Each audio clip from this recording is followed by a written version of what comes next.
I pledge allegiance to the flag of the United States of America and to the republic for which it stands, one nation, under God, indivisible, with liberty and justice for all. Moment of silence, please. For anyone, Thank you. Roll call, Ms. Warren. Mr. Griffiths? Present. Mr. Hawes? Here. Ms. Hauk? Here. Ms. McDermott? Here. Mr. Perry? Here. Ms. Radel? Here. Ms. Sedman? here. Mr. Schnee? Present. Mr. Urban? Here. Mr. Vogt? Here. Mr. McGinley? Present. All Thank you. present. Mr. DeLuca, you want to comment about the executive session, please? Mr. Could you hear me now? Yeah, we can hear now. Thank you. Go All ahead. council executive session discussed personnel matters, and that was from 5:30 p.m. until 6 p.m., obviously via the Zoom platform. Thank you. Under recognitions and ceremonial proclamations, we have 3 retirements for the month of August. Mr. Mastrudo from the Correctional Facility, Ms. Morris from the Election Bureau, and Mr. Cinco from Planning and Zoning. And we will send a letter of thanks and wish them good health and going forward in their retirement. Any additions or deletions from the voting session agenda? Yes, this is Leanne. Go ahead. I'm requesting to move item number 7 from the work session to the voting session.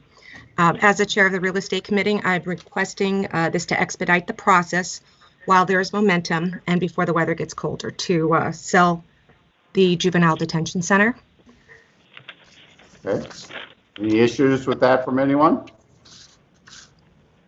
If not, that will become number 10 on our voting session. Mr. McGinley. Anyone else? Mr. McGinley, it's Sheila. Yes. I'd like to make a motion to remove agenda item number 9 regarding the reprimand to our county manager from the agenda.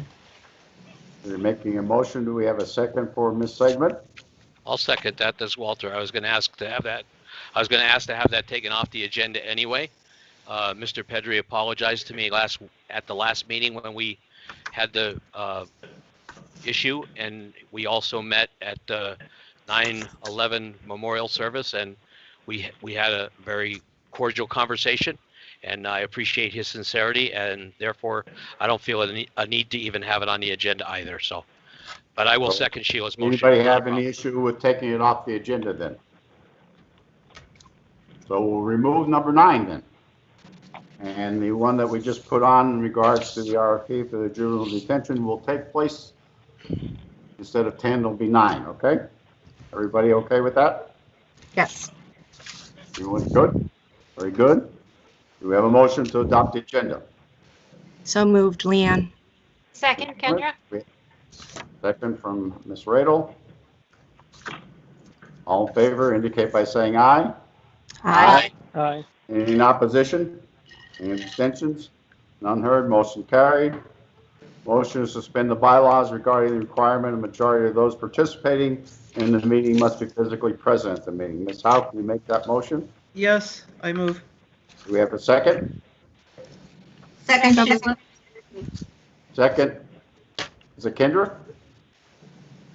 Yeah, that's fine. I think me and Sheila talked at the same time, but that's fine. It's Yes, Kendra. that's right. Okay. All No right. problem. Very good. We have a motion and a second. All in favor indicate by saying aye. Aye. Any in opposition? Any abstentions? None heard. Motion carried. We have a motion to suspend the bylaws regarding the conduct of public meetings to the extent that the current format is inconsistent with the terms of the state's emergency declaration. So Motion. moved, Sheila. So moved, Sheila. Okay, Ms. Saban, do we have a second for Ms. Saban? Second, Leanne. McDermott? On the question? All in favor indicate by saying aye. Aye. Aye. Aye. Any in opposition? No, Walter. Mr. Griffith, any abstentions? None heard, motion carries. We're now down to public comment on the agenda items, please. Members of the public who want to comment regarding agenda items. Chairman McGinley. I think I heard two voices, but if somebody would speak up and give me their name, please. Mark Rabo. Mr. Rabel, go ahead. Yes, Mr. Chairman, thank you. In regards to agenda items number 3 and 4, for the KBJ real estate investment for the indemnity agreement for the grant, for the RACB grant, I would like to bring up the same question I brought up at the last meeting. Why wasn't this given to the Industrial Development Authority or the redevelop, or even any authority for that matter that the county has in terms of having them put up an indemnity for the project? That's why I think that needs to happen, because if you don't have if you have the county do it, then it's the county that's held liable for anything that goes wrong with the project if the developer doesn't fall, if the project falls through. So I think that the county should just, I'm not saying that the project shouldn't, happen. I'm saying that it should just go to another entity in terms of having them incur any kind of liability or having them vouch for the developer instead of the county, because the county taxpayers will be held liable if the developer falls through on the project and does not meet the requirements under the redevelopment grant. That's all I have. Thank you, Mr. Chairman. Okay, thank you. Someone else was trying to speak? Ron Knapp. Okay, Mr. Nat, you're on. Thank you for listening in. This is in regards to the motion to remove from table resolution approving KBJ Real Estate Investment, LLC Corporation, indemnity agreement for grant funding. My first question is, why was it removed from the table? Second thing I wanted to say is, I have nothing against KBJ Real Estate Investment, LLC Corporation indemnity. I feel it is a risky move on Luzerne County's part to make a decision like this just before an election of the President of the United States. If there was a switch change in administration, it's not the biggest. I'm having trouble hearing you, Mr. Nat. I don't know if your phone, or do you speak a little louder or something? My phone, some other interference on your end, somebody's end. So I appreciate if they'd correct it, and please allot me time for that. The second thing I want to say is, I have nothing against the Real Estate Investment Corporation, but I feel it's a risky move on Luzerne County's part to make a decision like this just before an election of the President of the United States. If there was a switch change in administration, it would cause a major shift in policies, which in turn could affect the financial markets and energy markets. There's too many variables that could change, including energy costs, which could drive up the material costs needed to renovate the property. A project of that size, with the shift in energy costs, could be drastic. It would also be good to have collateral put up with regard to the property, so that Luzerne County would have some kind of guarantee. The third thing I'm concerned with is, why isn't Luzerne County looking out for the AKA taxpayer first and foremost when it comes to appeasing individuals? When a request is submitted to forgive the 10% penalty for property taxes, Luzerne County Council chose not to help Luzerne County citizens yet. When it comes to catering to big business, it is on the debt table. The council should be looking out for the best interests of taxpayers above all other matters. And during the declaration of emergency with COVID-19, I believe the council should have bent over backwards for the taxpayers to help them, especially when there's some $28 million handed down from Washington from the CARES Act to help out for lost revenue. Lastly, there are no guarantees, just we learned Luzerne County, with the debacle with the Hotel Sterling Zinger. We have not learned from losing $8 million, not what's been expired. I feel the property is within Wilkes-Barre city jurisdictions, and so the city of Wilkes-Barre should be communicating. And if they want, they can be a part of a financial responsibility for the aspects of the deal. Have them to decide between. And that is my position. Now I'm off to church to pray for our nation, the selection of our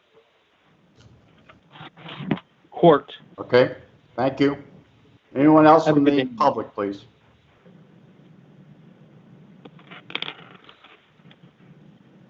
Anyone from the public, please? Okay, moving on. We have a motion to approve the minutes from the September 8th meeting. So moved, Kendra. Ms. Radel, do we have a second for Ms. Radel? Second, Leanne. Second, Ms. McDermott. On the question? All in favor indicate by saying aye. Aye. Aye.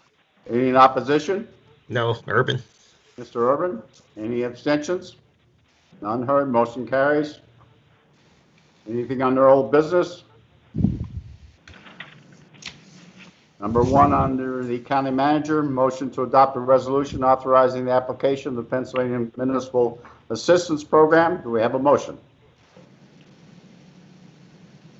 So move, Sheila. Second, Ms. Seaman? Kendra. Second, Ms. Radel. On the question? Roll call, please. Mr. Griffith, Yes. Mr. Hawes, Yes. Ms. Howe, Yes. Ms. McDermott, Yes. Mr. Perry, Yes. Ms. Radel, Yes. Ms. Sedman, Yes. Mr. Schnee, Yes. Mr. Urban, Yes. Mr. Vogt, Yes. Mr. McGinley. Yes. Unanimous. Thank you. Motion to adopt a resolution authorizing the county manager to execute a lease agreement between the UFCW Community Credit Union and Luzerne County for Magisterial District Court 11-02-03. Do we have a motion? Presented, Schnee. Mr. Schnee, do we have a second for Mr. Schnee? Second, Linda. Ms. Howe? On the question? On the question, Yes, go ahead. Mr. McGinley, on the question, under the lease agreement, Yep, the very first paragraph of the lease agreement talks about construction going on at the facility. I would just like some clarification under Article 3, Terms and Use.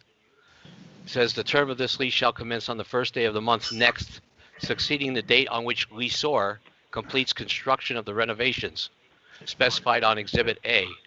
I don't see Exhibit A, and I certainly don't know anything about construction, but it says except that if construction is not completed on prior to the 60th day, the date of the lease shall at the sole option of the leasee become null and void. So is there construction that after the 60th day, this lease will become void? I think when I read it, oh, I'm sorry, Mr. yeah, I don't have an answer to that. Ms. Crocomole or whoever would respond to that lease agreement. Paul Highmarsh is trying to get on. Okay. There may have been, while we were in negotiations, some construction going on. I believe that it will, if it's not completed, it will be completed. This was a lease that we worked with the courts. This is a location that we've used in the past, and the courts continue want to use this space. And I understand that. The only question that I have is it clearly states in there that if the construction's not done. It is. There is no. I just got a text message from Paul Highmarsh who I texted, asking that specific question. There is no construction going on right now. I didn't think so, because I bank there every day, so I didn't. Well, there you got it. You have it, but Well, there may have but been why some. is it in our lease agreement? Because there may have been, we've been negotiating this lease for a while, and there may have been some construction going on when it first started, but there is none right now.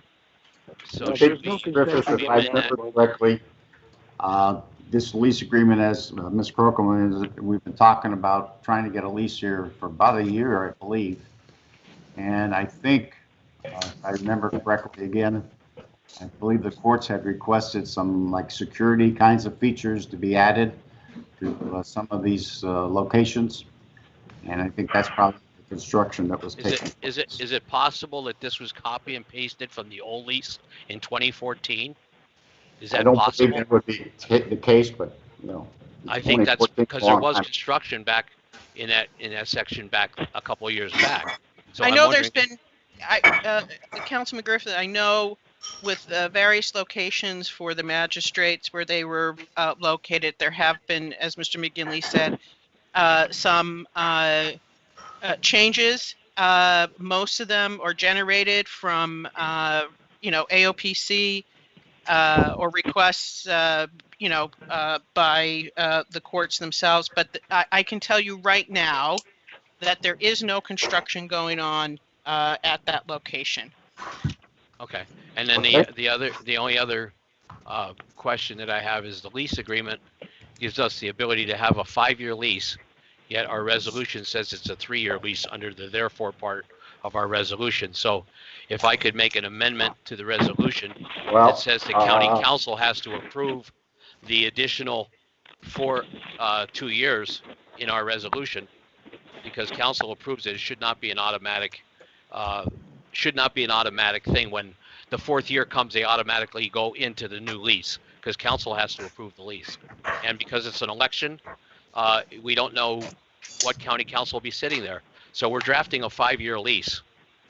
Theoretically, that's what we're doing. We're drafting a 5-year Well, it says lease. if the resolution says term 3 years with 2 options to renew. 2 options. Yeah, it says that in a whereas, but it doesn't say it in the therefore. Well, yeah, it says in whereas, like you said. Right, but it doesn't say it in the therefore. It says in the therefore it's a 3-year lease. With 2 options, I believe. With 2 options. Not in the therefore section, it doesn't. I think the options are mutual. Am I correct, Ms. Crocombe, that either party can Yes. It says in the therefore section, we're approving the lease from 2020 to 2023. Right. That doesn't say anything about 2024, 25. So we have a lease then for 3 years, and then if we want to choose to use the options, they could bring it back to us. Okay, then the lease agreement has to be changed to state that is not true, because the lease agreement says it's automatic. The 4th year happens at the consent of either one of them. Yeah, or it could be denied by either one, correct? Why don't we just put it in the resolution? It has to come before council for a vote. Because council's not going to vote on this in 2024. It becomes automatic. We don't vote on automatic term leases in this council.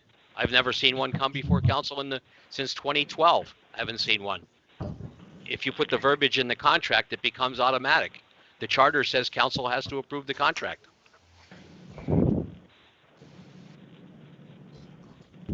Mr. Dulica or Ms. Crocombe,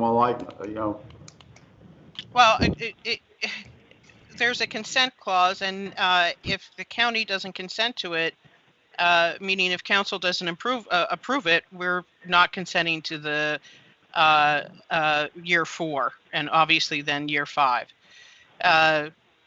Amending the resolution to reflect that, there's no harm in that. Because that's what would be the proper, excuse me. Go ahead, I'm sorry. Proper verbiage for that then, please? Ms. Crocombe or Mr. Dulica? I'm pulling up, just let me pull up the lease. or the agenda. Yep.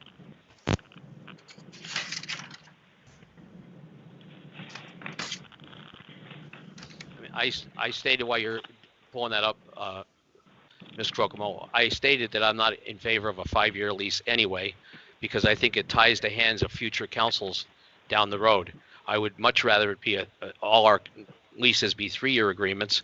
I certainly appreciate the fact that we can lock in a rate for an additional year or 2, which is helpful for the county to save some money. But I think we just need to make sure that the council's aware of what's happening in the ensuing years that are on the agenda. So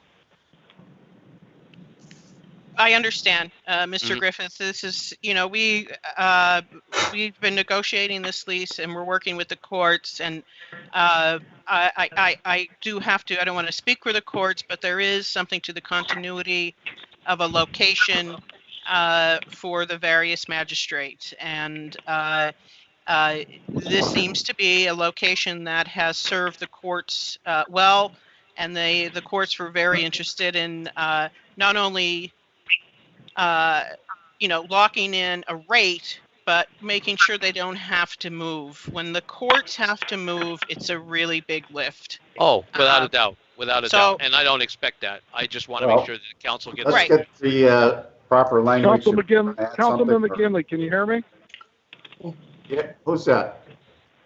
All right, Councilman, it's Paul Hindmarsh, the court administrator. Yeah, go ahead, Paul. Sorry, I was having difficulty getting on. Okay, you're with us. We're on that topic. Yes, Romilda has correctly stated, I was able to hear you guys, that there is no construction going on, and she is absolutely correct. If we need to move, it takes some great effort for us to do that. We're really pleased with the location. The landlord has been great to us over the years. We've made some security enhancements there, and we intend to stay there for quite some time.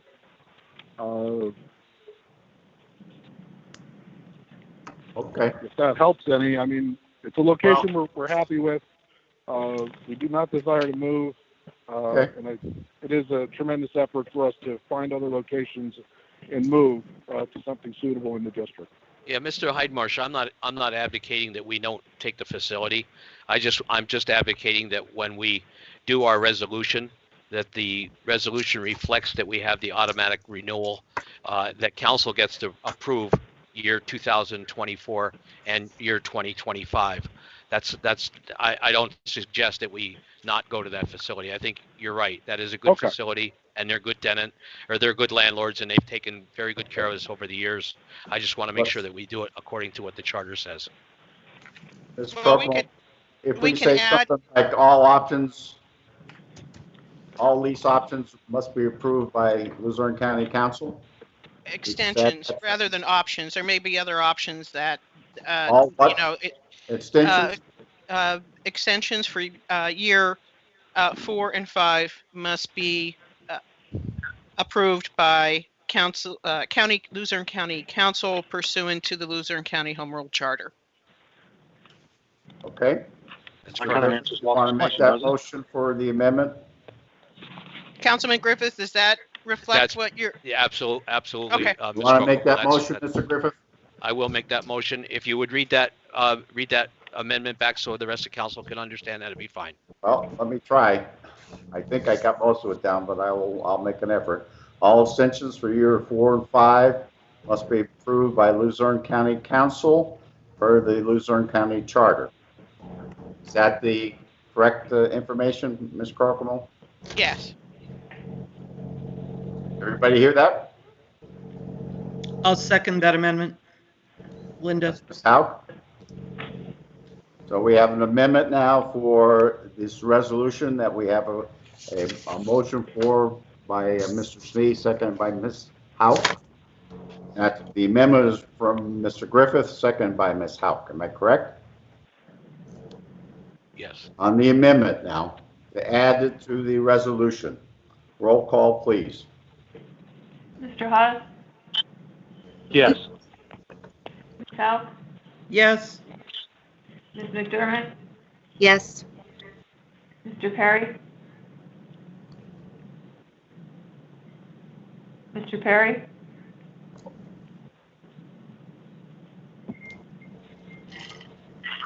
You might be muted, Mr. Perry. Yes. Mr. Radel? Yes. Ms. Sedman? Yes. Mr. Schnee? Yes. Mr. Urban? Yes. Mr. Vogt? Yes. Mr. Griffith? Yes. Mr. McGinley? Yes. Unanimous. Okay, Mr. Snee and Ms. Hauk, are you okay with making a motion and second that resolution with the amendment that we just passed? I'll make the motion. And I'll Okay, second it. very good. Roll call, please. Ms. House? Yes. Ms. McDermott? Yes. Mr. Perry? Yes. Mr. Radel? Ms. Radel? Abstain. Personal relationship with the CEO listed as the leaseor. Ms. Sedman? Yes. Mr. Schnee? Yes. Mr. Urban? Yes. Mr. Vogt? Yes. Mr. Griffith? Yes. Mr. Haas? Yes. Mr. McGinley? Yes, 10 Thank yes, you. 1 abstention. very good. Moving down to number 3, motion to remove from the table the resolution approving KBJ Real Estate Investment LLC Cooperation and Indemnity Agreement for the grant funding for KBJ Startup Community Project and authorizing Luzerne County to reimburse the Commonwealth for Commonwealth's share of ineligible costs. Do we have a motion? So moved, Leanne. McDermott, do we have a second? Second, Kendra? Good. On the question. Remember, this is a motion that we tabled 2 weeks before. So this is just to take it off the table at this point. On the question? Go ahead, Harry, I'm Yes. sorry. Go. Yeah, no, thanks, Walter. My question, Mr. Chair, is has Wilkes-Barre City been contacted as the guarantor for this, as opposed to Luzerne County? I think don't that have was the the major answer to reason that. why it was tabled. When we I don't think we when can. get through this thing, I know that Mr. Jones is on and we can ask him that question. Okay? Mr. Griffith, you were had some. Yes, who asked to put this on the agenda to take it off the table? I put it back on the agenda because there's several people who asked me to put it back on. Several council members? Yes. Okay. And there was nothing changed, correct? There's nothing changed in the document at all to take it off the table. To my It's the knowledge, same document. there's no change in what was presented 2 weeks ago. So we had 8 people vote to table it, and you had people that said take it off the table for no reason other than they want it off the table. Well, I think you had some questions, and I think some people asked those questions and got some answers. That's what I'm assuming. I don't want to speak for anybody else but myself, but that's what I'm assuming. Okay. Well, this is just a motion to table, so I'll Yes. save my question for the regular motion. Okay. Mr. Anyone McGinley, else? this is Leanne. ahead. I had visited the property, so I do agree that it should be removed from the table, and let's vote on it today. Okay. And I also visited the property at the same time. We all have the same invitation, I believe. Okay. Roll call, please. McDermott? Yes. Mr. Perry? Yes. Ms. Radel? Yes. Ms. Sedman? Ms. Sedman? Yes. Mr. Schnee? Yes. Mr. Urban? Yes. Mr. Vogt? Yes. Mr. Griffith? No. Mr. Haas?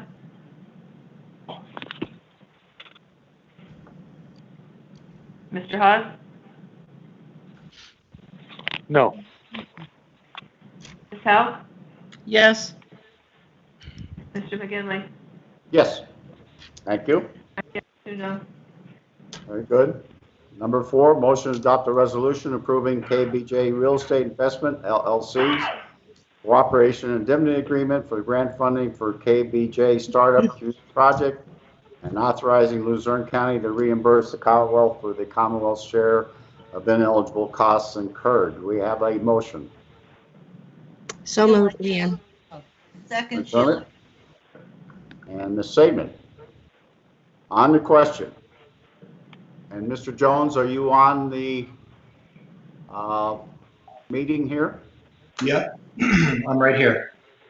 I think you heard one of the questions early that was the Wilkes-Barre City contacted? Yeah, Wilkes-Barre City was contacted several times, and we deemed the city was not available at this time with the resources necessary to be able to move this forward in a timely manner.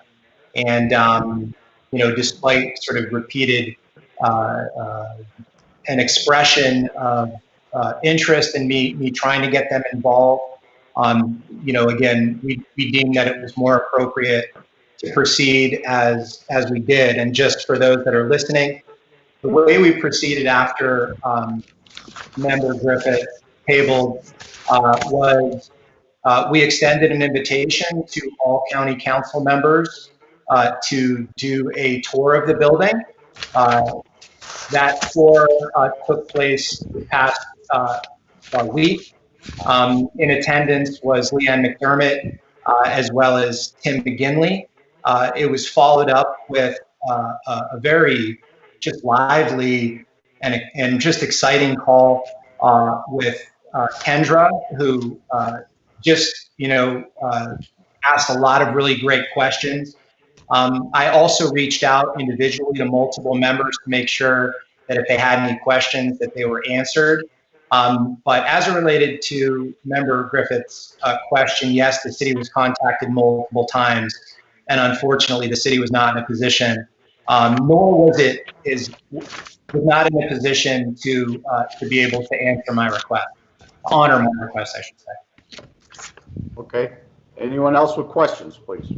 no, Mr. McGinley, I just want to add, Mr. Jones, I've been to the facility, so I didn't go on the tour. Okay. Thank you. Other questions? Well, I do have a question. This is Linda. What in particular was Wilkes-Barre City not able to do? My understanding is that this doesn't incur any cost to Luzerne County. That is correct. We kind of looked at it two ways. I reached out to the mayor of the city of Wilkes-Barre right after the last council meeting. I also reached out to Chairman McGinley. I scheduled calls with both individuals, and after talking with both, particularly with Chairman McGinley, I had made the decision that it was, and after also reaching back out to the city multiple times, that we would proceed with inviting all of the council members to the building to see the project. I am happy to report that, because I know it was alluded to in the public commenting earlier regarding some of the concerns, material costs going up, energy costs. The project is now complete. The renovation actually was completed this week, and we are now in the process of reimbursement.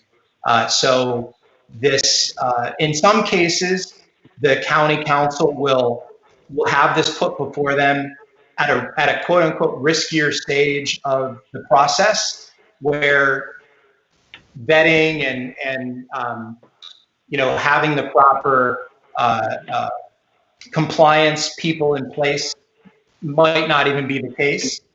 Just to reiterate for the group, I hired an outside third-party compliance company by the name of Ashburn Advisors, who is consulted as a compliance officer with numerous local organizations, including Misericordia University. And so I've had them involved, and we've met all of the compliance. We've also had Stantec involved, represents the Office of Budget for the state of Pennsylvania. and we've met all of their conditions. So ultimately what we're looking at right now is a completed project, and of which all of the requirements and compliance requirements of the project have been met. Again, it is an odd time to bring this up to the council. I would assume that you're probably used to seeing these come a lot earlier, but again, the risk profile of this one is risk zero. Mr. Jones, I appreciate all that you've done, but you didn't really answer my question. My question was, what was it that you were asking Wilkes-Barre to do that they were not able to do that Luzerne County is able to do? Is it just answer your call? No. So as the developer, we had it states in the documentation that we have the ability to approach a local taxing body, and the two local taxing bodies are the city of Wilkes-Barre or Luzerne County. Luzerne County has been involved in this project since inception from the Office of Community Development. Very familiar with the project, very supportive of the project. The city of Wilkes-Barre has never been a party to the project. And so we had I think correctly deemed the county to be the best one to approach about this. The only reason that the city came up is, which is fine, is because member Griffith raised the question and made the motion to table at the last meeting. When I reached out to the city of Wilkes-Barre, if you could go back there over this last sort of 2-week period, they've been dealing with, and again, don't quote me on like the specifics because I don't work for the city, but they've been very involved with some of the police reorganization and some of the things that are going on there. I simultaneously had a call with Chairman McGinley, and I deemed that the county council remained in the better position, in the correct position to consider the motion. And so instead of continuing to push the city, because this is a very timely, we're at the end of the project, we've met all of the conditions. At this point, it's in the best interest of the project's success to be able to move this motion forward and of course fulfill the mission of the project, which is, to serve as the state of Pennsylvania's only second business accelerator, and we're inviting in businesses that are looking in this very challenging time to benefit from the building, its tenants, its organizational structure, and many of the amenities of the building that help to increase the likelihood of success of businesses in northeastern Pennsylvania. So we had considered all options, and we believe that that Luzerne County is the appropriate one to consider the motion. Okay, so just to be clear, there was really nothing that Wilkes-Barre turned you down on. You essentially chose Luzerne County over Wilkes-Barre. That isn't technically true. The city wasn't initially responsive. I eventually got a call back and played phone tag and shared some emails. The city has been a great supporter of the project publicly, but they're not familiar with the project, if you will. And I just candidly wasn't able to get the attention of the city the way I was Chairman McGinley,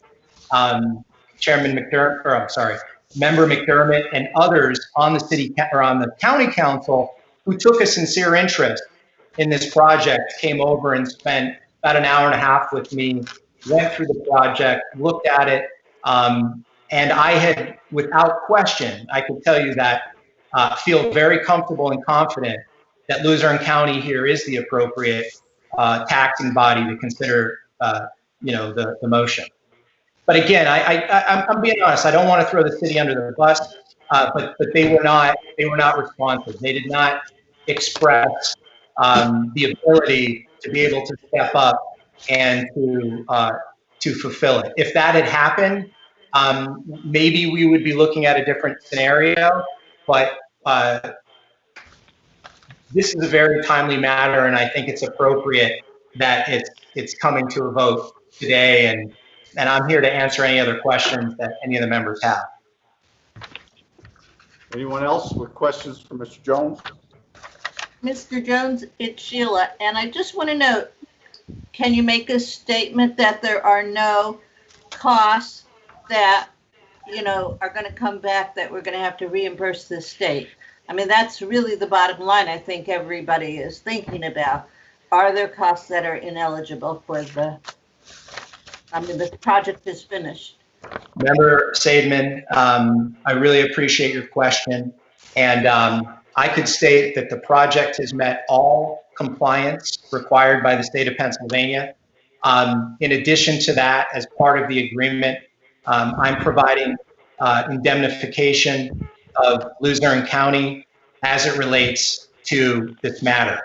It is a basically what we're going through, and again, it's a different stage. Like, I'm presenting this at the end, so I get to say that we've met all of the regulatory rules. But that is the situation we're in. Part of the agreement does require me and to indemnify, and that is exactly what I intend to do. Thank you. Yep. Mr. McGinley, Steve Yes, Urban. sir. Just a question for you, Mr. McGinley, too. For the sake of transparency, I know Yes. your son had worked from one of Mr. Jones's companies in the past. So, No, he didn't work for Mr. Jones's company. It was a different Mr. Jones. you sure? Absolutely. Yeah. Yeah. 100%. I mean, it was part of Pepper Jam, though, and also Solid Cactus. Mr. and Jones eBay. was not part of Pepper No. Jack. My son was employed there.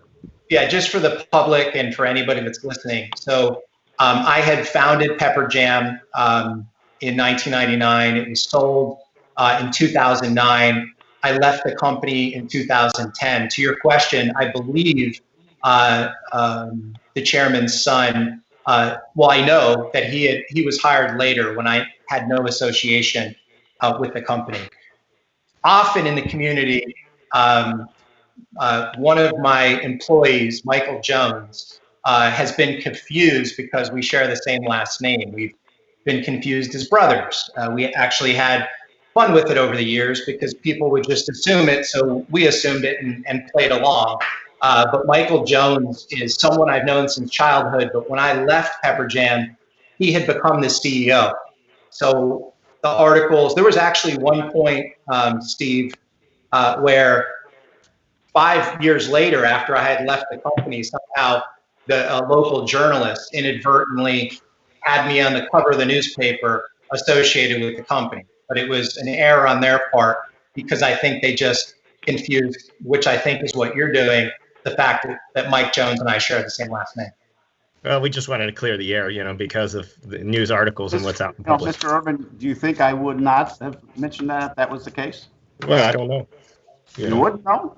I don't know, Mr. McGinley. I'm not in your mind. I just wanted to just bring it out. Well, I will say to you right now, and I'll say to everybody else, that if that was the case, you would have known about it 2 weeks ago. Well, we don't know that. I'm saying that. Okay. You're saying it now. I'm saying it now because you raised the question. Right. I did. I wanted to just clear the air, that's all. Well, that's something that I think was a little bit over the line, Mr. Urban. Well, when you look across, when you look at people's resumes and what's online, taking care of it at that point. Some of us do some research, and we just want to make sure what's true and correct. That's why I'm bringing it out in public. True and correct answer is what I gave you. Okay. That's all I need to know. Thank you. Anyone else? Yes, Mr. McGinley. Go ahead. And again, my concern for this project is not that I feel that there's going to be any cost incurred, as Mr. Jones just said, that the project's almost completed. My concern is that the city of Wilkes-Barre should be the person named on this. I don't particularly, I understand his point that the redevelopment authority was working with his project and they're familiar with it, but it is a timely thing. He could have went to the city of Wilkes-Barre when he first started the project to get them on board, to have them sign the indemnity agreement. If there's no risk involved, I don't see why the city wouldn't even sign it in the first place. There is no risk. According to Mr. Jones, there is absolutely no risk whatsoever to the county. The project's complete, everything is done, and it's just a matter of semantics, basically, at this point. So if it's just semantics, city council should have no problem at all signing the paperwork, regardless of their involvement. They should be more than happy to do it, considering it's a project in their city where they benefit. The county taxpayers benefit only to the point where they're going to get taxes from this project, but the city is the one that's benefiting a great deal, and the city is the one that should be signing the indemnity agreement for this project. I just don't understand why we are so willing to sign a blanket indemnity agreement with a person to allow any extra costs be borne by the county taxpayers. Yet, as Mr. Knapp said in his comment, when it comes time to give them a discount on their taxes, we're not so quick to do that. And I know it's kind of apples and oranges to some degree, but the premise still applies. Here's a developer, the project's completely finished, and now we have to go, he's asking for an indemnity agreement to be signed for no other reason other than semantics, yet we had the opportunity to do something good for the people and we didn't do it. So I have a real problem with the fact that we're always ready to give developers the upper hand, but the taxpayers not. So I'm not supporting the indemnity agreement because I think the city should be the one doing it, not because I'm not in favor of the project. Okay. Anyone else? Yes, Walter, it's Sheila. Walter, didn't Mr. Jones say he's providing us with an indemnification? The agreement that we have just says that we can go back to him to get the money. That's what it says in the indemnity agreement, correct? It does say that, but Okay, so we're not getting anything other than that. Okay. Anyone else? Roll call, please. Mr. Perry? Yes. Ms. Radel? Yes. Ms. Sedman? yes. Mr. Schnee? Yes. Mr. Urban? No. Mr. Vogt? Yes. Mr. Griffith? No. Mr. Haas? No. Ms. House? No. Ms. McDermott? Yes. Mr. McGinley? Yes. 7 yes, 4 no. Thank you. Moving down to number 5, motion to adopt a resolution authorizing the county manager to execute a sale of county-owned property to John and Catherine Wega. Do we have a motion? So moved. Linda. Ms. Second. House? Ms. House make the motion. Who made the second? Leanne, I made, oh, there's 3 of us in there. Okay, Ms. McDermott, you'll be second if that's all right. That's fine. On the question? Roll call, please. Radel? Yes. Ms. Sedman? Yes. Mr. Schnee? Yes. Mr. Urban? Yes. Mr. Vogt? Yes. Mr. Griffith? Yes. Mr. Haas? Abstain. Mrs. Wago was a former school board director for the district I work in. Ms. House? Yes. Ms. McDermott? Yes. Mr. Perry? Yes. Mr. McGinley? Yes. 10 yes, 1 abstention. Thank you. Moving down to number 6. This is a motion to adopt a resolution authorizing negotiation execution of an engagement letter with one of the 2 firms that has been recommended for the audit for fiscal year beginning 2020. Since we have 2 firms that have been recommended by the committee, we do it like we do for nominations. Can we have a nomination and a second? And if we have both firms nominated, then we'll do a roll call and you'll indicate the firm that you support. And then we'll have a motion to adopt the resolution with that firm's name placed in the resolution. Mr. McGinley, I'd like to nominate the firm of Boyer and Ritter. Okay, Boyer and Ritter, and that's Ms. Hauk.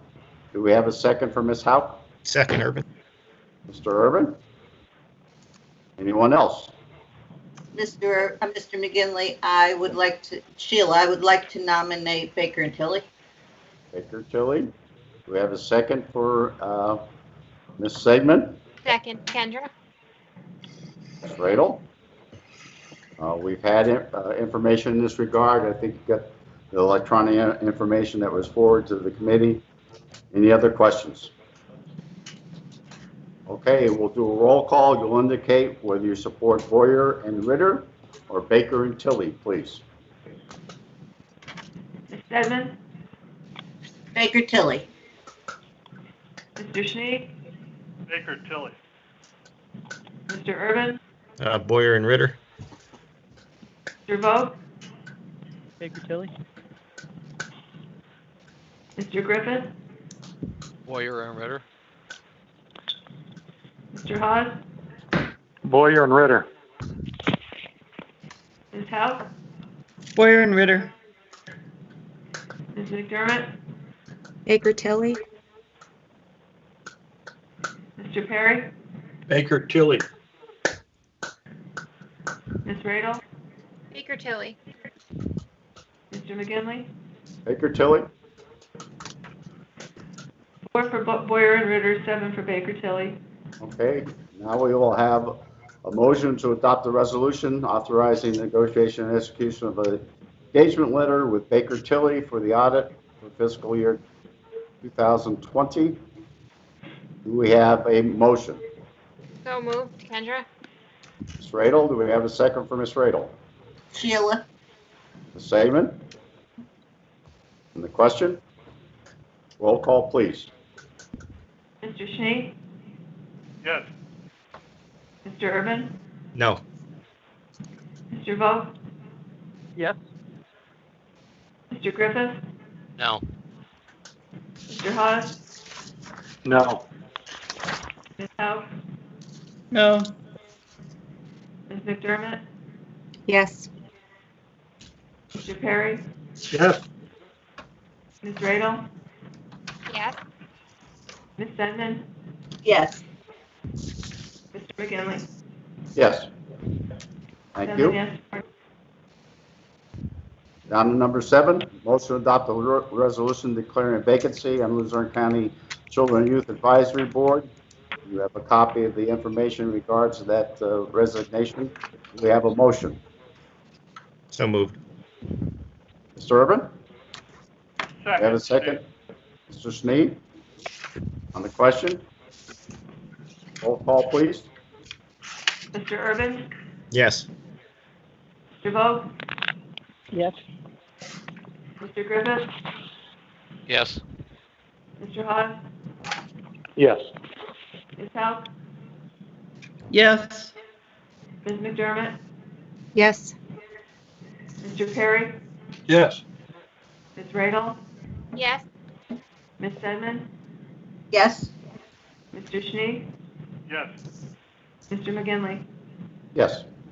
Unanimous. Moving down to number 8, motion to adopt a resolution declaring vacancy in the Luzerne County Children and Youth Advisory Board. Mr. McGinley, a point of order on the other one. Yes. It looks like there's a name that says Bartoli in there. Excuse me? On the second line of the resolution. Of the resolution? Yeah, the previous resolution where it says, whereas John Bonin, and then, okay, and then Mr. Bartoli. Is that correct? Let me get to that page, please. Page 50. I think it's incorrect if that's the resolution reads. It would be Mr. Yes, Bond that was, who that should submitted be the, Mr. Bonin. yes, that should be Mr. Bonin, so that would be a typo. That'll be corrected. Thank you. Thank you. Okay. Anyone else? Okay. Do we have a motion for the second So So moved, Mr. Chair. letter? Who's that, Mr. Haas? Yes, Do we have sir. a second for Mr. Haas? A second from Urban. Mr. Urban? Roll call, please. Mr. Vogt? Yes. Mr. Griffith? Yes. Mr. Haas? Mr. Haas? Mr. Haas? Yes, forgive me, Ms. Lawrence. Yes, the answer is yes. Ms. House? Yes. Ms. McDermott? Yes. Mr. Perry? Yes. Ms. Radel? Yes. Ms. Stedman? Yes. Mr. Schnee? Yes. Mr. Urban? Yes. McGinley? Yes. And we added one item from the work session on the RFP regarding the Juvenile Detention Center. We have a motion to have that RFP for the Juvenile Detention Center released. So moved, moved. Kendra? Second, Leanne. Okay. Ms. Radel and Ms. McDermott on the question. On the question, Go ahead. Mr. McGinley, was there a meeting of the real estate committee to discuss that? Ms. McDermott? I had emailed Chris Perry and Matt Vogue and asked them to, in order to be able to speed this up before winter, to have people be able to walk through there. I did concur with them, and they did agree that this was a good idea. Okay, so we didn't have a public meeting on that then, right? No. Okay. I'm just curious as to why we didn't have a public meeting to discuss the sale of the Because juvenile detention that center. would, by the time we have a public meeting, bring it forth to county council and then go ahead and proceed with it. We'd be well into November. Well, I can appreciate that, but I think the public has a right to weigh in on the sale of their property if All they're we're in going fact to going to do do that. is request an RFP. It's not, we're not even putting it out. We're just going to request the RFP right now. Okay, well, maybe the solicitor needs to weigh in on whether we have meetings in public or not via email. But in any case, that's my question. Thank you. Okay. Anyone else? If I could too, Mr. Chair? Go ahead, Mr. Haas. Has any individual or entity approached any single council member with interest to buy this property? I know I'm not aware of any, but I don't speak for anybody else but myself. No, Harry. Schnee. Yeah. I don't No, hear. I would wish. This is Leanne, but no, no one has approached me. No, Sheila. No, Chris. No, Kendra? No, Matt. Anybody else? No for Urban. Okay, so I think you heard everybody pretty much, Mr. Haas, correct? So the motion, yeah, that sounds appropriate to me. So the motion is just to issue an RFP. That's correct. For the property, correct? Okay, thank you. That's right. Because any action regarding a potential sale, whatever, would have to come back to council. I would hope it go to the real estate committee and make a recommendation from real estate whether we should be looking at the proposal or recommending it or saying that it's something that we shouldn't be doing. But yes, any action that would result in a sale or disposition of the property would have to come to council. So then the public would have ample time to weigh in on the RFP process. Okay, thank you. And it's an RFP process, so it's an open process, and obviously when they do open those up, that information is also available. Do we have a copy of the RFP? It's in Or is that draft going- form, right? Oh, It's in draft form. Okay. We do have dates. There was a RFP issued many years ago, and I don't know at this point how many years, but I think some people probably remember that we did have a process and we did have some interest at that time, but that did not result in any action. Would council get a chance to see that RFP before it goes out? Why not? It's not a problem. It's a public document. Well, it should have been a public meeting. It specifically just has a breakdown of the dates of a walkthrough, when RFPs will be accepted by. Okay.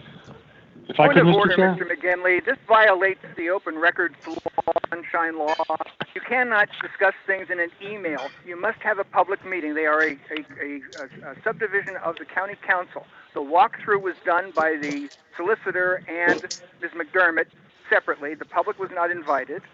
And now we have interaction by email. This does not stand. An RFP can be put out by the manager without council approval. Very good. Let's vote on whether we're If I going could, with this Mr. Chair? here. Roll call, please. Mr. Chair. Yes. I'm sorry. Is that? Harry Haas. Go ahead. I forget exactly when, but it must have been like 5 years ago. I know an entity approached management about the sale of this, and the invitation was issued to council members. I believe Mr. Williams, Rick Williams, and I took a tour of the property then, and the council voted down the offer by the group that wanted to purchase it because it was Right. way too low from what I remember. Right. But I don't recall having a specific RFP drafted before by administration. I think it was the initiative was done on the part of the prospective buyer. Thank you. Okay. Harry, and I also took a tour of that building. Right, Yes, Mr. okay. McGinley, it's Linda. I would just say that I don't think that the manager can actually issue an RFP regarding the sale of real estate because council controls the sale of real estate. But regardless, that's what this motion is for. So it is in council's hands now. Yeah, it's in council's hands. Correct. Roll call, please. Mr. Griffin, No. Mr. Hawes, Yes. Ms. Hauk, Yes. Ms. McDermott, Yes. Barry, Yes. Radel, Yes. Ms. Sedman, Yes. Mr. Schnee, Yes. Mr. Urban, No. Mr. Vogt, Yes. Mr. McGinley. Yes. Thank you. We're now down to public comment on agenda items, please. Members of the public. Mr. McGinley, this is Mark Rabo speaking. Go ahead, Mr. Rabel. Yes, thank you, Mr. Chairman. I'm very distressed about what's on the work session, especially when it comes to something that affects our public safety of the residents of Luzerne County in terms of also our disaster relief from the state and federal, meaning the hazard mitigation plan. I think that this should have been reviewed by county planning and zoning, should have been reviewed by the county engineer, should have been reviewed by by the division head for operational services. They should have reviewed this and had it reviewed 6 months before and had a public hearing prior to this going to council. And also, even if it goes to council, it should have went to the Strategic Initiatives Committee first. Then they should have had, input at a meeting and before it goes to the county council as a whole. So, I find this process, it's just slopped together. I read, half of it over the weekend, and then I did a comparison to other counties in the Commonwealth because under federal law, under the Stafford Act, that it's required every 5 years for all the counties to update their hazard mitigation plans. And we're on the 6th year. So this could really affect disaster relief aid to our first responders and to the county emergency management. I'm very concerned about this, and I think all of you should be. I think that this should be done with the very, very judiciously, very, very carefully, and also it should be, scrutinized in terms of how, every conceivable possibility that can impact our county residents. It's woefully, it looks like it's slopped together. I would ask for our, the manager to have the division heads and also the county, especially county planning and zoning, the county engineer, and the operational services division head to, have this brought in front of you guys, in front of council, and also discuss this. This should have been discussed for the past 6 months. I mean, we're going through a pandemic, aren't we? I mean, there's lessons learned here. I mean, I just don't understand. And also the first responders in all of our municipalities in the county should be brought on board too. So this is just, I just am very, very bewildered and confused by this. And also with regards to the zoning ordinance, the county zoning ordinance, this has been talked about for years, going back to the backyard chickens debacle. I mean, don't you think there should be public hearings on this, Mr. Chairman? I mean, this is Mr. Abel, impacting when all we of get our to that lives. point, I think we'll talk about the process and hopefully you'll get some of your answers. Thank you. Okay, Mr. Chairman, thank you. I appreciate it. Anyone else from the public?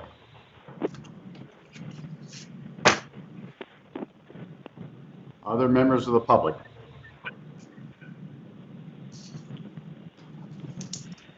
Okay, I had 2 emails that came in through our email system, and one was from the first one I'm going to read is Mr. Surfoss, who lives in Buck Township. I'd like to know what the revenues from the county death tax are used for. My father-in-law passed away September 1. There was a tax of $60 to be paid in Luzerne County. The funeral director told me Luzerne County has the highest tax in the area. No surprise, and that was sent today, I believe. Correct. Yeah. Had a conversation with Sir Foss and indicated that he could get information from the coroner, and I think the coroner may be with us. Am I correct? I think he had to jump off, but I will make sure that the coroner or my office reaches out to that individual as well. This is something that I believe it was the 2017 budget that raised some of those things. But myself and the coroners will reach out to that tax. That's what I was, Mr. McGinley, I was going to say that. It's Linda. I think that was a council decision to encourage the increase in that fee. And I when I spoke to Mr. Surfoss today, that's why I relayed to him. I believe, Ms. Houck, you probably remember, Mr. Listman came to us and wanted a deputy director position in that office, and I think as part of the funding for that position, some of those fees were adjusted upwards. Right, I relayed that's that correct. information to him, but I also said that he could, contact the coroner for any other information. I did provide that kind of information for him. He was fine. He was a gentleman. We also have another email from Colin Carr. It's too bad, once again, council manager bullying appears in the local newspapers, making Luzerne County look again like the armpit of the East Coast. September 2, 2022, at the Board of Elections teleconference meeting, I asked Shelby Whatchilla 3 times who changed the date of my mail-in registration from April 4 to May 26. Fact documented by the state, not by the federal government. Hope President Trump's legal team in his suit against Pennsylvania somehow is aware of Chilla's fun with voters game. He never answered my question. Solicitor Kokomo was present at the team's meeting, did not direct Wachilla to answer, even though Mr. Pedri earlier said, I'm on it. Whatever Mr. Pedri may or may not be on, he clearly is on someone. There, McGinley won't be it. The council indefinitely to cheer like a godfather he is. About 10 years since Kids for Cash. Armpit stinks again. Any other comment? Okay, do I have a question? Do I have a motion for adjournment? So moved, Kendra. Very good. Do we have a second for Ms. Fradel? Second, Vogue. Vote. All in favor? Indicate by saying aye. Aye. Aye. Any in opposition? The abstentions none heard. Motion carries. We will be moving to our work session at 7:25. Give everybody about 10 minutes to get their items together and get ready for the work session, please. 7:25.